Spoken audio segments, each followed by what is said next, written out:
Hello there and welcome to Kaleidoscope Live. We are the Kaleidoscope team from the British Journal of Psychiatry. We are 75% of the Kaleidoscope team. Professor Shergill is currently in court trying to have his ankle tag removed, and we wish him all the best with that. So each month, if you've been here before, we talk about some papers from our column in the BJ site that we're writing. At least we're writing it at the moment for the British Journal of Psychiatry. A couple of things, announcements. So the first thing is that this is our last one before the summer break. So we get 2 months paid holiday. Maudsley Learning sent us all around the world for a couple of months. We haven't decided where we're going to go. So after today, we won't be back until September.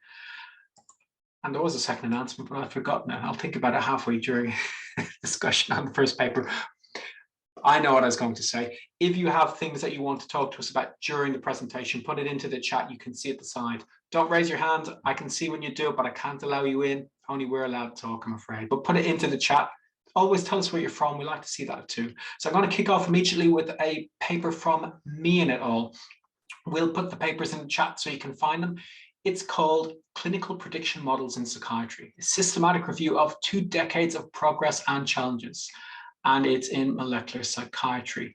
And this is where that quote came for the title of today's episode. So Dan, you put this in: trying to predict the future. It's like driving down a country road at night with no lights whilst looking out the back window. So do you want to take that from here? So for me, prediction models in psychiatry have a bad press with really good reason. Are you going to update us? Yeah. So this paper is by Meehan et al. Is a systematic review of 20 years of prediction modeling applied to psychiatry. The term prediction, the term precision psychiatry, the term modeling, these all have kind of checkered histories, and there's a million ways of defining them. So we'll try not to do that. And what I'm also going to try not to do, or I promise not to do, is to just read out a list of results, because everyone's capable of doing that. But here's the headline story, right? What we really want, or what we desire in psychiatry, is the ability to use more, and I'm using this term very cautiously, more objective ways of making decisions that help and benefit patients. And Paul Meehan in the 60s was an advocate of using what he called actuarial decision making as opposed to clinical impression or judgment. So this is where the ambition comes from the clinical psychologist Paul Meehan, and he wrote extensively about it. And his book from 65, I think, is still a landmark and a classic. So here we are in 2022, 20 years or 2 decades of predictive models being developed and deployed in psychiatry, most of them in the last 5 years, as it turns out. And there's a total, Meehan surveyed a total of 308 models. And what they do is they use the PLoS tool, which looks at risk of bias. They compare it to recommendations made for predictive models, so the tripod statement, and they try and see how good these models are. So here's the headline summary, right? It's a lot of detail in the paper, and I really, really like this paper. It's no nonsense. It says what it does on the tin, right? So 308 models, yeah. 94% are at high risk of bias according to the PLoS tool, mainly because of decisions made during analyses and design of the algorithm. The biggest problem was that you've got, for the data sets that you use to develop the model, most of them have too few of the outcome or events of interest, given the number of predictive variables that you're throwing in. So for example, you have a model that takes 10,000 inputs, yeah? Which is not uncommon, by the way, if you're using high throughput biological samples like MRI data or genetics data. Not uncommon to have 10 to the power 3, 4, 5, even 6 predictors, and you've got 100 patients and only 10 of them have the outcome of interest, right? In those situations, developing a predictive model is bordering on hopeless, right? So 308 models, 94% with high risk of bias, most of that because of a lack of number of events relative to the number of predictive variables. This is staggering, right? The other key thing, the thing that really that I'm really enthused about, is this notion of how you assess the performance of models. You can publish them and you can report sensitivity and specificity as if they are diagnostic tests in the classic sense that we use in medicine, which is you do the test, you've got a certain probability that that test will give you a true positive, a certain probability it will give you false positive or a false negative, right?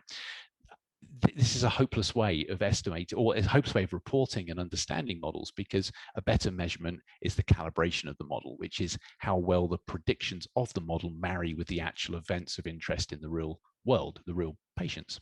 So only 20% of these models were calibrated. So, you know, what's that? I mean, that's a tiny fraction of these things. Finally, the one thing that you need to do with predictive models, or any model that aims to help you make a decision, is you should really use decision theoretic methods to understand whether or not you get a net benefit from using the model compared to some other method. Only 1 of 308 models did that. So there you go. That's my capsule summary. Basically, the capsule summary is this. In a week where a Google employee decided a large language model, a giant lookup table for text, was sentient, you know, and then published a lot of stuff on Twitter about how he's a priest and he knows how to divine souls.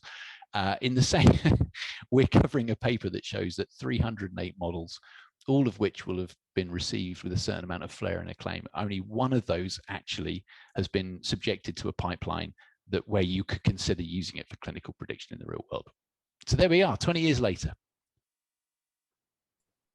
Crumbs. Right. Okay. Well, I am eternally optimistic about the future of making people's lives better. And so I will retain, despite the data, hope that in fact we can find a way to make this a meaningful contribution to people's lives.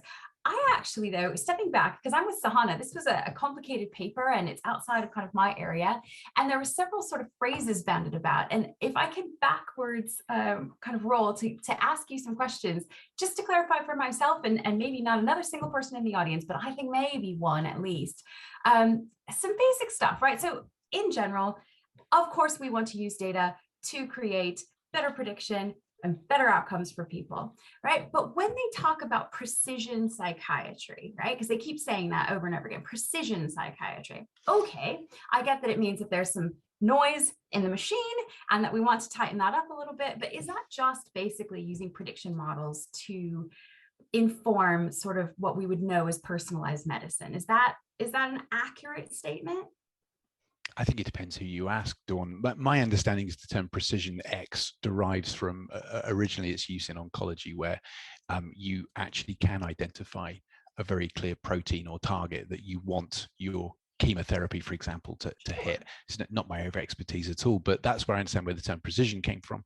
And then it sort of derives into, you know, precision personalization.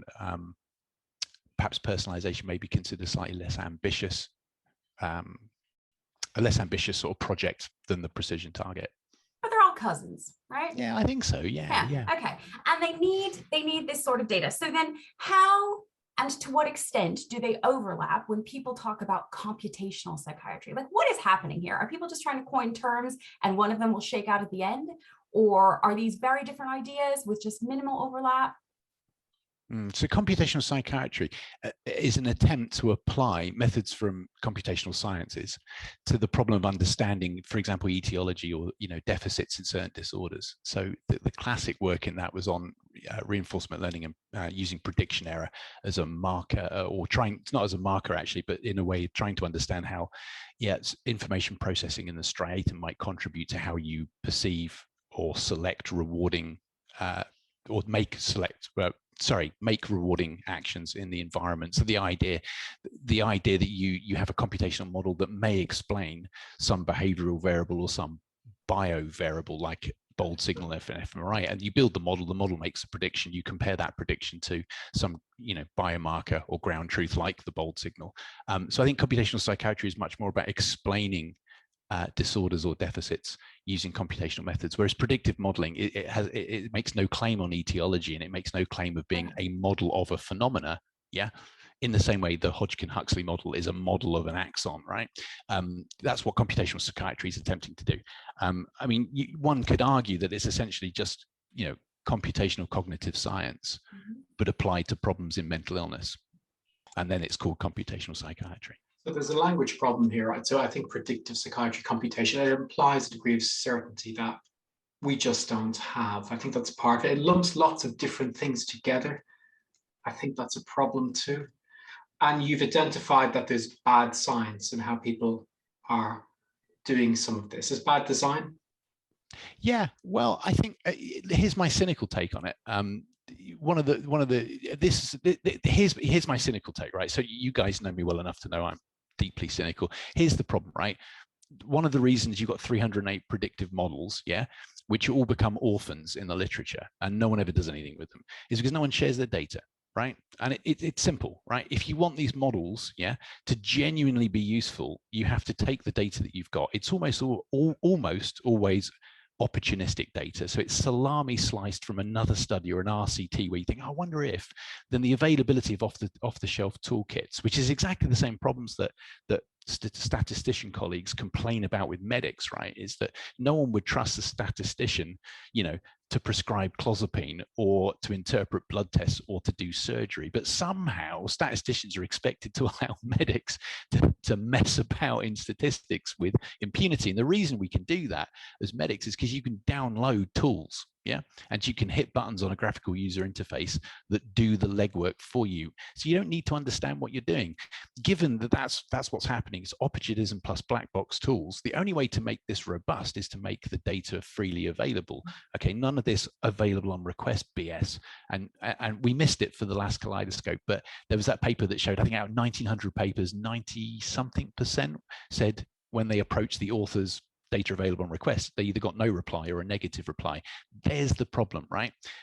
These models need to be able to download the code, download the model, stick it on your machine, play with it, break it. It needs to be stress tested by people who don't have skin in the game for your publication, right? And this is just my aggravated, cynical view on it. But until we have the ability to do that, we're just going to go around in circles because, if you don't trust the result, you have to be able to replicate it yourself and you have to be able to find ways of breaking it. Stress testing models is a really important thing. Post hoc peer review, right, is where the money shot is for all of this. It's the ability of other researchers to take your work and break it. If they can't break it, your paper's awesome. If they can break it, your paper may still be awesome, but it might not be as awesome as your headline, which is we can predict X from Y using only Z, right? So it might not be as glamorous as you'd hoped, but nonetheless, it's not about glamour. It's about ground truth ultimately. So there you go. That's my cynical view on it. Can I ask a question on that though? So let's take it forward and let's assume good science. Let's assume people, it's not going to happen quickly. People are going to share the models, the data is going to be open. We still come down to two challenges as I see it. This is where you can help take the mist from my eyes. So one is, depends on what you're asking about. So, there's different questions about risk prediction and suicide, stuff like that. So they're really complex issues, different types of questions we can ask. It still feels to me, you mentioned you disregarded it, I thought, sensitivity versus specificity. Is there not always a payoff in predictive models? You mean payoff as in it's not always appropriate? Well, then one comes at the cost of another. Is your model going forward going to have good sensitivity? Is it going to be specific? Yeah, I think I take your point. There's always a trade-off, but one of the reasons there's a trade-off is because a common practice is you develop a model on some data, and you've got another set of data you're going to test it on and validate it on. But you develop it on one data set, and then what you do is you optimize Jordan's J statistic, which is essentially you take the ROC curve, which you all know is this sort of a straight line with a curvy line over the top, and you go along that curvy line and you find the point of maximum or minimum inflection. So that's actually the point that's furthest away from the straight line that represents chance performance, and you do that in the development set. So you tweak the development, you tweak the model in such a way that you move yourself to the point where you've got the elbow of the ROC curve, and then that's where you declare your threshold for saying it's a positive or a negative.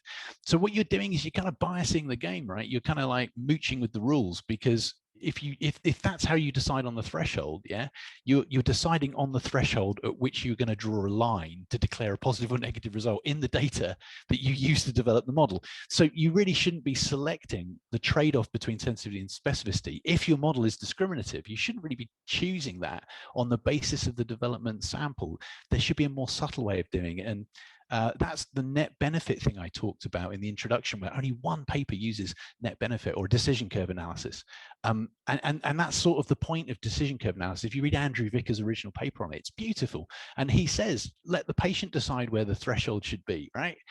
What's your patient and your clinician's tolerance of a false positive or a false negative?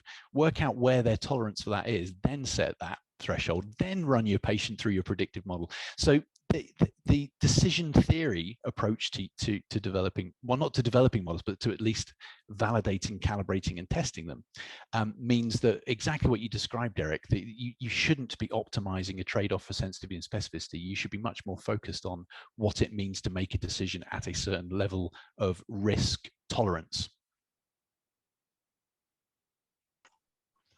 Well, sorry, Don, you look like you're about to.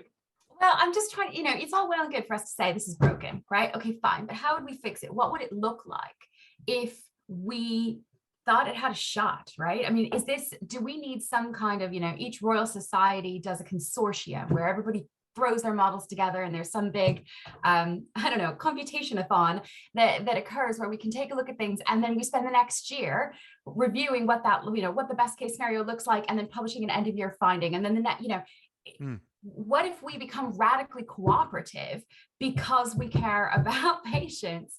I know it goes against the journal model and it goes against a bunch of other things, but if the goal, right, is to use the knowledge we have to make people's lives better, I think radical cooperativity might be the way forward. I like that, radical cooperativity. Dawn, let's get together and write a paper on radical cooperativity I would love that so much. Replication. Yeah. That's really the point, right? Is that you need replicable results.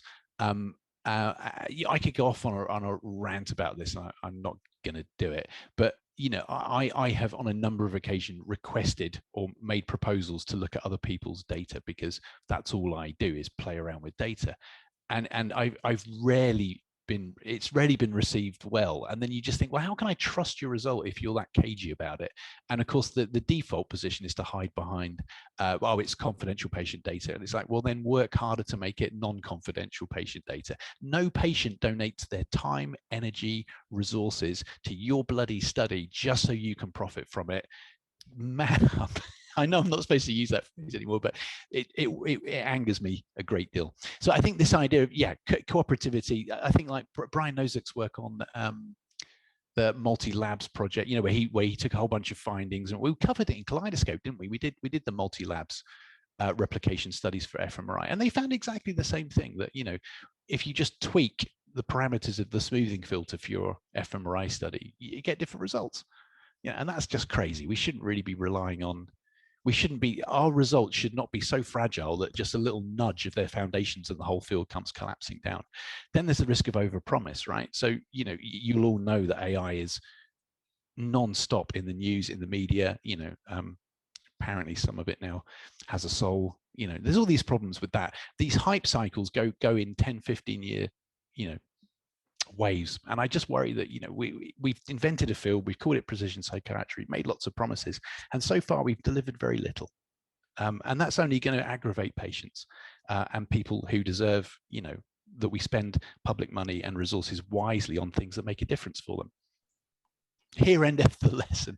Plug for BJ Psych while I'm in the mood to do that. They've just run a special edition on precision psychiatry. If you want to have a look at it, I think it was the March edition. I love the phrase radical cooperation. I'm not sure if you invented that term, Don. I feel you're not looking at the newspapers, but I like it. I like the principle of it. So I'm going to move us on to something simpler to solve. So gender inequality. Now, I don't want to shock anyone listening to this podcast, but there's bad news on that front. So out there is gender inequality in academia as well as in everywhere else in life. So it's not any better. They're going to start with the BJ Psych paper. So we had a look, because we work for the BJ Psych. We don't get paid, but we do some work for the BJ Psych. I'm deciding to have a go at the BJ Psych today, despite we're doing the podcast with them. Anyway, a year or two ago, we looked at some of our own data within the journal. We decided to test the percentage of first and last authors who were women. And so you could argue about the meaningfulness of positions on a paper, but typically first and last author is seen as more important, the first author often leads the work, and the last author or senior author is the person who's backing the project.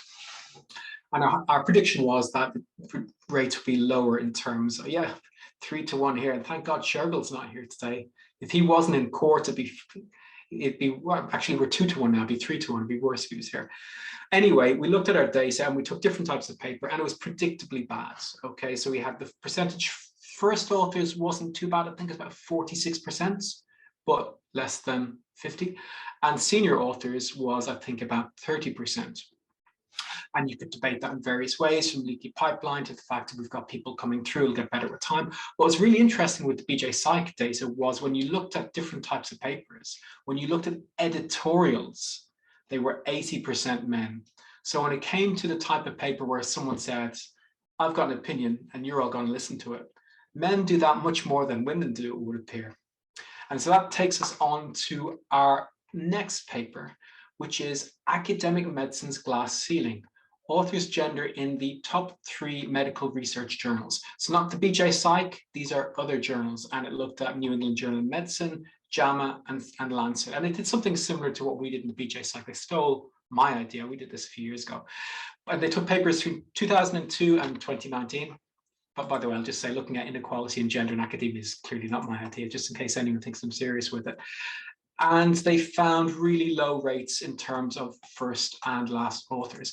But what was really, really disappointing was they found that there was no change with time. That was the thing that just really stood out to me. 2002, fair enough, bad old days. But 2019, no better.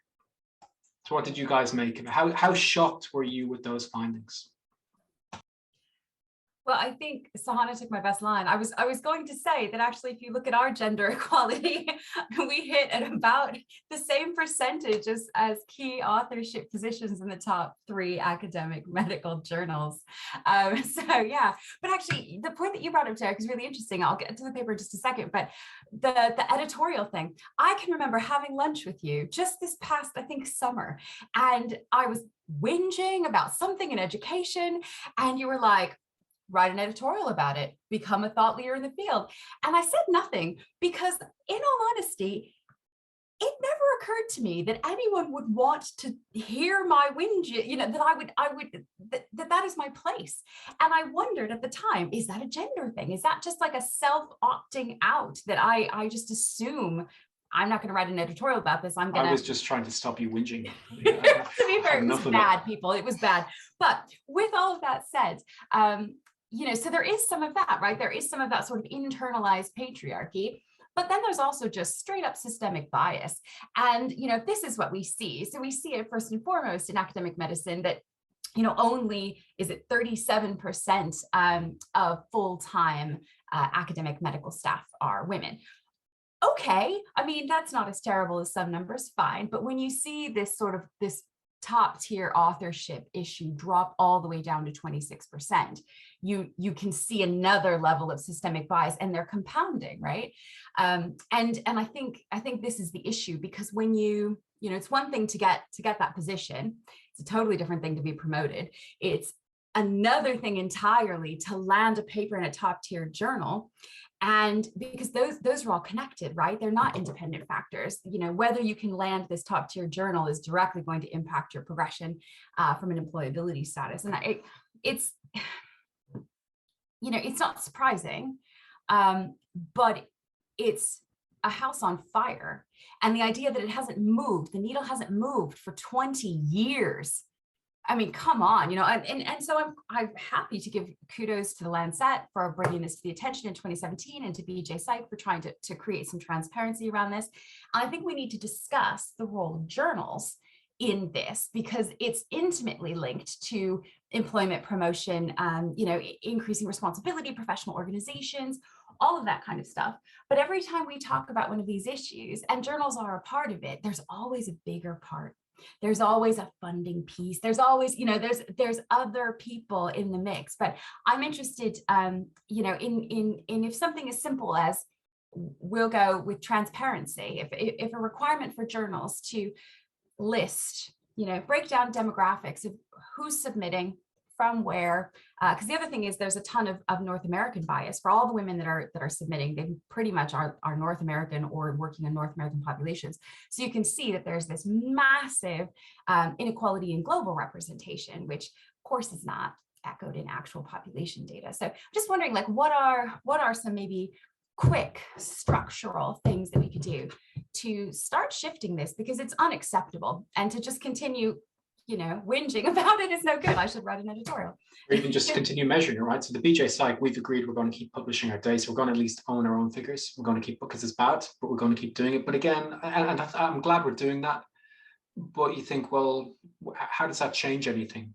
So Dan, how do we fix it? Whose responsibility? How much is it the journals, and how much is just highlight what's going on everywhere else? Yeah, I don't have a fix for the structural issues, surprisingly. Because I think they're bigger, more complicated, and I think there are people far more expert than me to talk about those. But I can tell you, I can give you an anecdote. The first time I ever submitted, when I moved from working in engineering to biomed, the very first paper I ever submitted surprised me. The thing that hit me in the face was that I had to list my degrees before I could submit it. And the second thing that hit me was that it wasn't blind reviewed. So where I used to work in sort of computational sciences, you had to even go as far as deleting references from your reference list so that people couldn't infer where you were from. Yeah, they couldn't infer you were from this lab or that group, and it was blind. You didn't put your name on the paper, so there was no. And I think I don't mean to simplify it, but I'm not qualified to talk about systemic bias and prejudice, because I'm a white, middle-aged, middle-class man, right? But what I can say is, I'm going to challenge you in this. Isn't this a problem? Me and you think it's not our problem. You know, we're not in the way. We're not it's not my problem. Pigs. I'm not saying it's not my problem. I'm saying I'm not qualified to tell you about the problem. That should be left to people who know far more than me. But one way to mitigate the problem: blind peer review, stop obsessing about post-nominal titles when you submit papers. No one cares whether you've got an MD, a PhD, a BSc. It makes no difference. The work stands or it falls. Yeah. Secondly, don't have anyone's name on the paper when you review it. Then how could you know whether it's a male, a female, a junior academic, a senior academic? These strike me as trivially straightforward to implement. They are implemented and used in other disciplines. So why is biomedical sciences different? That for me is that's the only structural point I feel qualified to make. That reminds me of a conversation we had in a previous K-Live in the last few months around the pinky swear that people have to do when they're reviewing grant submissions, how they won't take into consideration affiliation, institutional affiliation. And I think that it's more pervasive, right? And again, you know, if we've seen in previous K-Lives, we've seen the gender inequality in granting organizations. And again, these are not separate issues, and they won't be solved individually. Like, individuals cannot solve, you know, structural issues. So what do we do? How do we make this better? I think BJ Psych is right to keep these data. I think this is really important. And you saw in the paper, it's quite scandalous, actually. I believe it was the New England Journal of Medicine that refused a request for historic data on this. So, you know, that's not helping anybody. I mean, except yeah. But transparency is one thing, doing something's another, right? And like I said, I don't have solutions, and I'm not qualified to devise those solutions. But blind peer review, I mean, then you don't know. I mean, Jesus Christ, it's the simplest solution I can think of for a problem. You know, that it won't solve the problem. It speaks nothing about systematic biases and glass ceilings that women face in academia or medicine or both. But at least it's a mitigation strategy that costs zero. You know. So what about active steps? So what about if a journal said, so increasingly we're seeing a rejection of manuals, right? So that organizations won't, or gets called out if there's a pan, and people have rightly said, right? So 3 of the 4 of us are men. That's why that's the real reason we got rid of Suki today. You know, it's making our figures even worse. We've taken an active step. Never let it be said. And you know, we won't let it back after the summer. But should do that? Should a journal refuse to accept?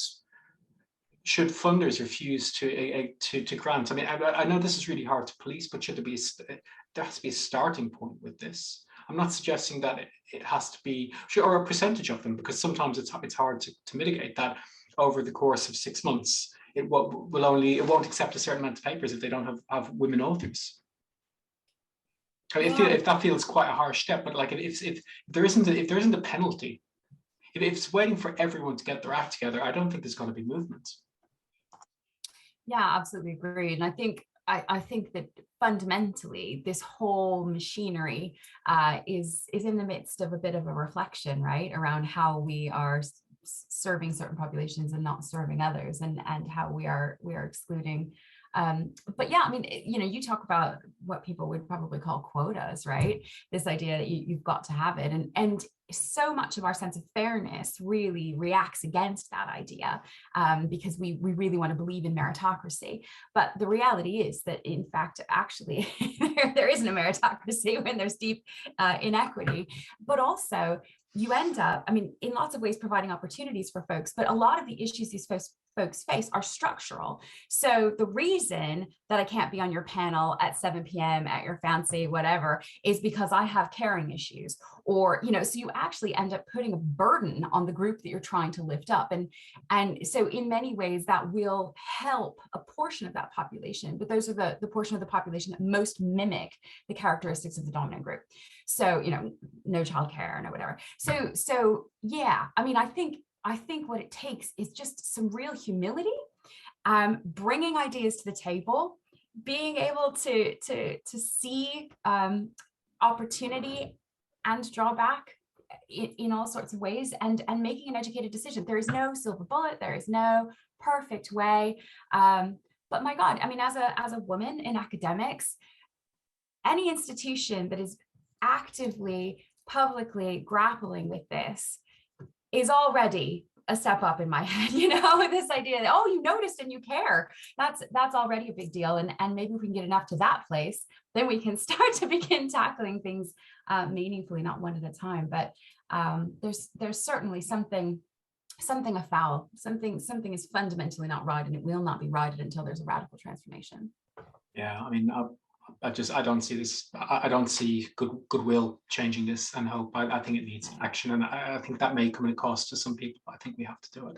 Well, we have to bring it to. I'm sorry, we didn't fix gender equality. I said we would. We got the summer to do it. So just to conclude on that, so thoughts and prayers to Professor Shergill. We're really confident he will be back out in time for our next September Kaleidoscope. But in the meantime, we hope you all have a great summer. Take care. Bye. Figure out how to smash the patriarchy. See you soon.